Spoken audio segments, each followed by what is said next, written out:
Bugun menda TMK jamoasi tomonidan amalga oshirilayotgan ishlar bilan yaqindan tanishish imkoniyati bo'ldi. TMKning qisqa fursatda katta salohiyat namoyish etayotganiga guvoh bo'ldim. O'zbekistonda qidiruv, qazib olish, qayta ishlash va tayyor mahsulotlarni yetkazib berish jarayonlarining yagona tizimda birlashtirilgani britaniyalik investorlar uchun hamkorlik istiqbollarini aniq tasavvur qilishda muhim ahamiyat kasb etdi.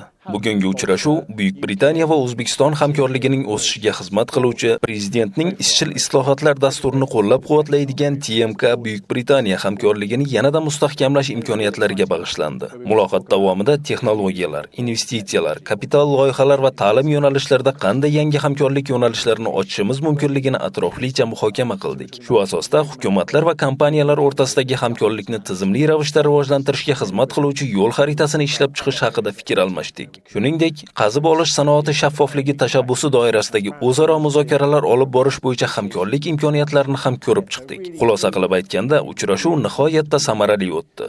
Men bu yerda bo'lishdan, ko'rsatilgan mehmondo'stlikdan va hamkorligimizning mustahkamligidan juda mamnunman. Bu umuman olganda O'zbekiston va Buyuk Britaniya o'rtasidagi o'zaro hurmatga asoslangan, madaniy jihatdan yaqin va ishonchli sheriklik munosabatlarining yorqin ifodasidir. Bugungi murakkab geosiyosiy sharoitlarda shunday yaqin, ishonchli va strategik hamkor bo'lib ishlash biz uchun katta ahamiyat kasb etadi.